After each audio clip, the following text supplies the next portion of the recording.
ابو راكان يقول لقينا ذا يقول حبها شحمه هو الكلام عندي، فانا معطي ابو راكان الوكاله ومعطيه كل شيء. ان كان يا عمر بيشمل العفو بيضه وياك، ما يشمل العفو الشكوى على الله. حملنا وشنا. لا كله والله داخل عن في محكمه خلاص يعني. الله يجعل والديك الجنه. انا اقول سعود القحطاني جاي قال يا ولد ابو راكان حدينها اثنين خلني بجي. لا والله العظيم يا ابو راكان طول عمره ما حده الا الوجيه الطيبه، ولا حده الا الوجيه المبروكه، ولا حده عنده اخوهم وما يحتاج، وابد خلوه عندكم، ومتى ما بغى ابد البيت وراكان والعوال ابشر بالسعد ما عليهم خلاف. يا عمرك طويل.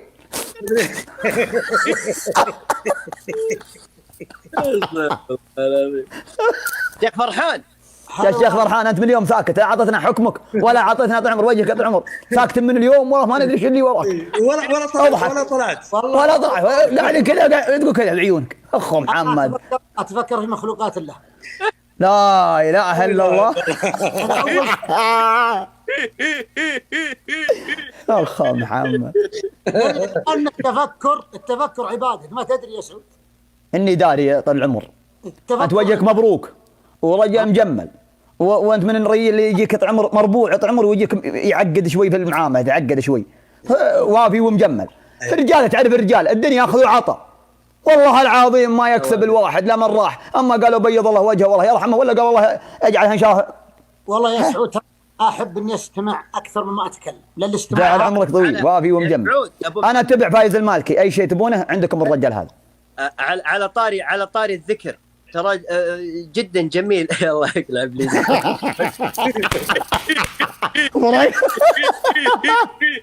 ابو راكان شغل محامي. ابو راكان انا في وجه. قول لا اله الا الله. معنا تقارير مستشفى الرجال ذا يا ولد معه حيود حاطها في بطنه لها سنين، والله ما انه ما درى عنها. جعل والديه بالجنه، هو رجال ما عصال يرتاح. واللي تبون ابشر، احنا حملنا وشلنا، واللي على رفيقنا علينا وسلامتكم. يا ولد صل على محمد يا ولد عليه الصلاه والسلام. عليه الصلاه والسلام. ترى ما في، انت داخل جاي ماشي 220 في طريق الخدمه. يا ابو راكان انا ابي ارد اسمع المواقف يا ابو راكان على الطلاق، ما خليك في المواقف لو اشلها بدالك. ابشر بالسعد وانا ولد محمد. انت معي ولا لا؟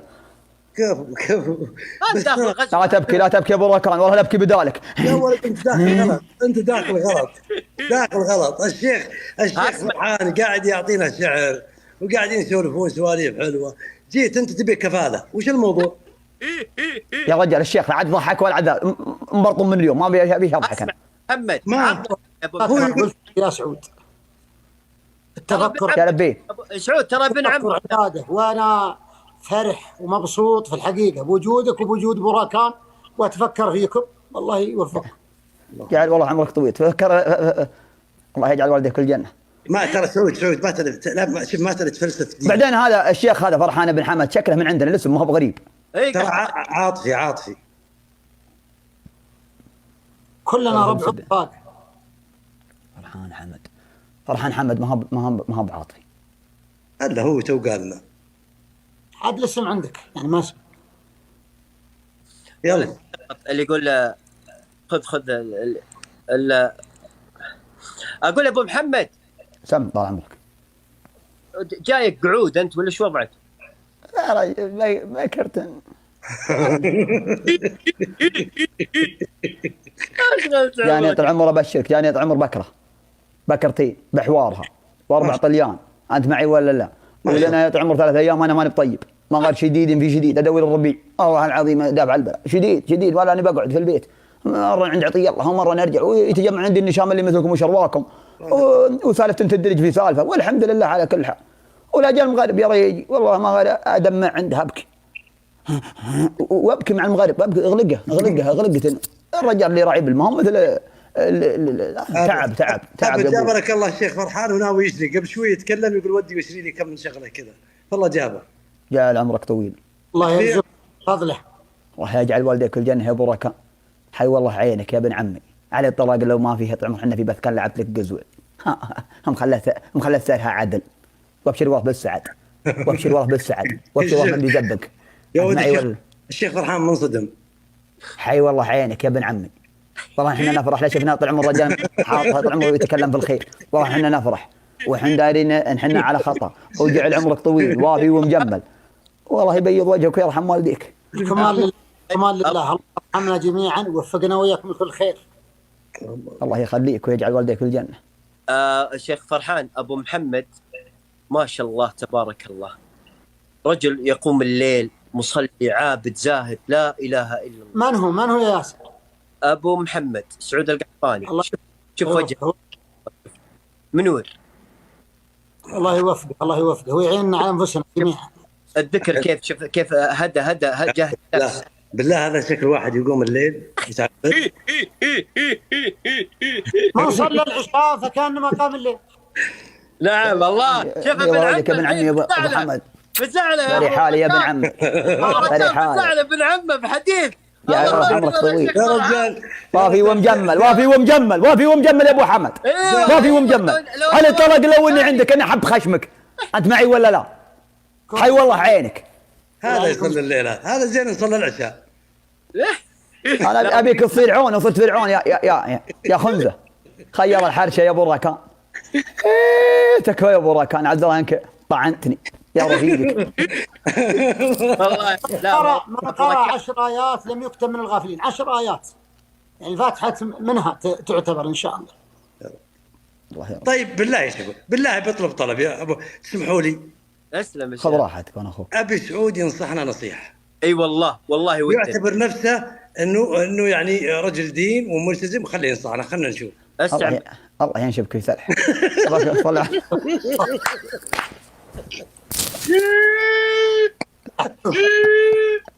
الله خربها سعود، الله يهديك.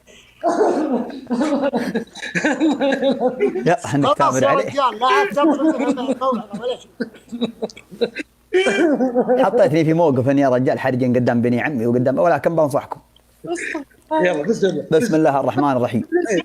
اول شيء صلوا على النبي. ابو محمد امنعنا، تكفى يا ابو محمد. يا ابو سعد هبها شحمه، خلنا اقول النصيحه.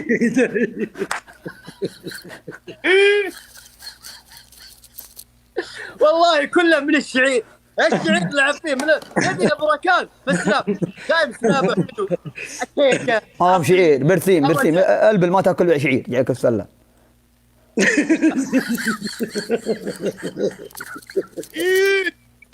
شعير اقعد خل اخ محمد صوت. شعير يحسبنا في التوك توك، يحسبنا في تحدي ما صل على النبي. العلم ما في الا سلامه. بعطيكم النصيحه اللي ان شاء الله الله يكتب اجري واجركم ان شاء الله ويرحم والديكم. امين. لا تفكون الصدقه ذي مره يا الرجال اللي يتصدق اليوم واللي درهم ما هو واجد. تكبير. اي والله. كان ابو حامد قام يحك راسه شكله.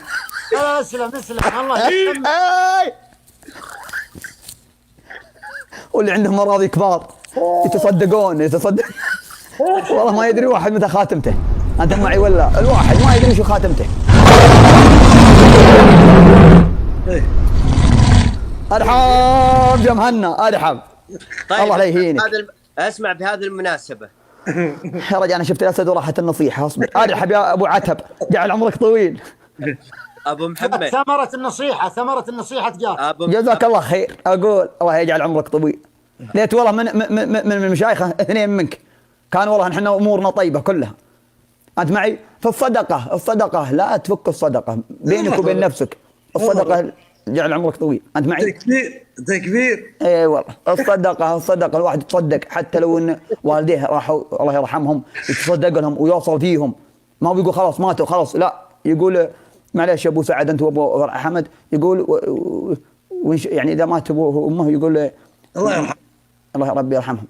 ابو مالك طبعا ترى يشتحن دايم، لا شافني اتكلم في الموضوع قال الله ياخذ عقلك انت ايش خلاك تطري الامور، خلني اخلص عندهم. طيب فيقول انها اجعله ولد صالحا. معلش كمل ابو سعد. ادعوا له. انت معي؟ يدعون له وتصدقوا الله أكبر. خص بعض الناس دراهمه ما شاء الله. الله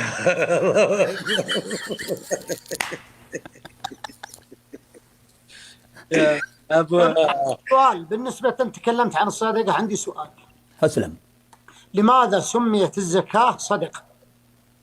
والله ما اتعدى ابو ركان ولا اتعدى ابو سعد. قاعد عمرك تقول والله ما اتعداك، والله ما اتعداك يا بن والله ما انا حالف دين، حالف دين يا ابو ركان، وحالف دين، والرجال اللي عنده كتب جعل عمركم طوال. الله تعالى خذ من أموالهم صدقة تطهرهم وتزكيهم بها، فسميت الزكاة صدقة. لماذا سميت صدقة؟ خلاص أجبت يا شيخ. لكن صدقة. اشتقاق في اللغة، لماذا سميت الزكاة صدقة؟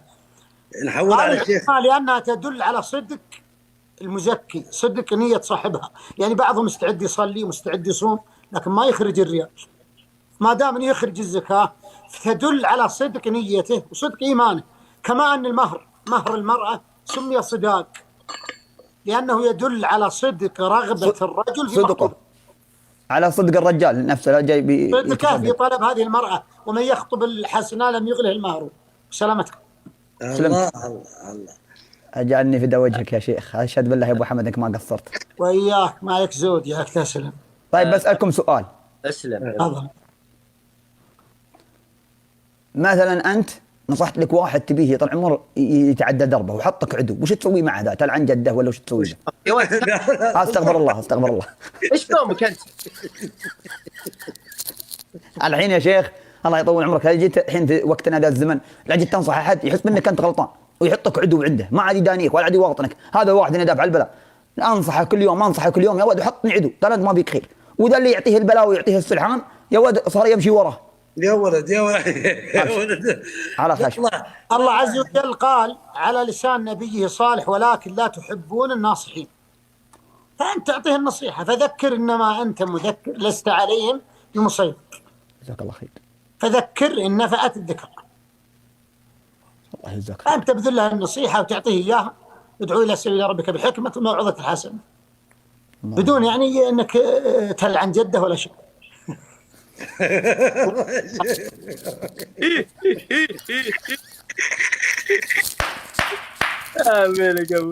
طيب يا شيخ عندنا حاجة عية تطلع من لساني ولا لساني يمكن 20,000 واحد وخاصة للجنوب. حاجة يا ولد إذا حبينا أحد سبينا أمه وأبوه. ترك وصلت هذا آخر الزمان يا أبو محمد. والله العظيم اللي حبيناه قلنا الله يلعنه، الله يلعن جدك ما حبني لك، الله يلعنه، الله يجعلني لا، يدعي على نفسه بالحادث. يود حبنا تراه داهية، لا حبنا حتى يدعي على نفسه يموت قبل الرجال اللي هو مثلا لا إله إلا والله. الحين جاء قال الله يلعن أبوك ما زيك ما يحلي لك، يقول كذا الله يلعن أبوك ما حبني لك، الله يلعن زي كذا، وهو مهم من قلبه انه يلعن ولكن زحلطت اللعنه. عاد عن رحمه الله. نعم علم اسمعوا. هذا وقت يعني عاد عن رحمه الله. هو اللعنه الطرد والابعاد عن رحمه الله، لكن فعلا سؤالها يعني وش الحل لها؟ يعني؟ وش الحل اني اقدر افتك من هذه؟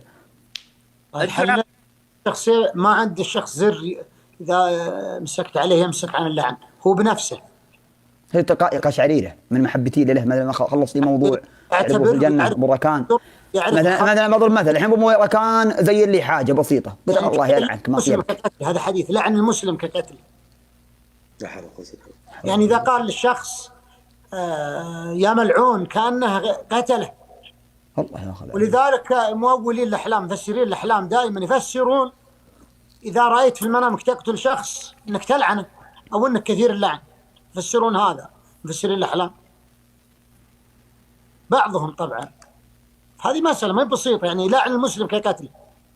ورد حديث أن اللعنة إذا لعن العبد شيئا ارتفعت السماء ولا تفتح لأبواب السماء ولا ثم تهبط للأرض وتذهب يمين وشمال ولا تجد مساغا، فإن كان الملعون تنطبق عليه وإلا رجعت اللعنة على صاحبها الذي لعن.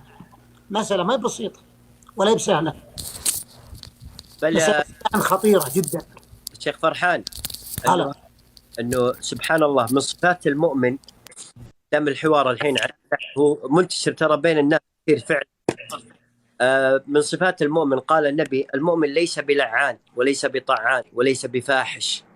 المؤمن ما يلعن، لكنه حتى ذكر أنه في آخر الزمان يأتي الإنسان يبدأ اللعن يجعله كالسلام. الآن بعض الناس بدل ما يقول السلام عليكم الله يلعن من جمعكم، يلعن، يبدأ يلعن. واللعن زي ما قلت يا شيخ لعن المؤمن كقتله. شوف التشبيه العظيم النبوي، جعل كأنك يعني هو نفس الجزاء، يعني النبي يبغى يبين للصحابة أنه هذا الأمر كأنه قتل، فلا يستحق اللعن المؤمن، ما يستحق. لكن دائما الإنسان يا أبو محمد، على طاري أذكر مرة في واحد متعلق بشيء في لسانه، كلام في لسانه دائما متعود عليه، وحتى إذا جلس مع أمه وأبوه يطلع الكلام لا شعوريا منه. قال يا أبو سعد تكفى، وش الحل؟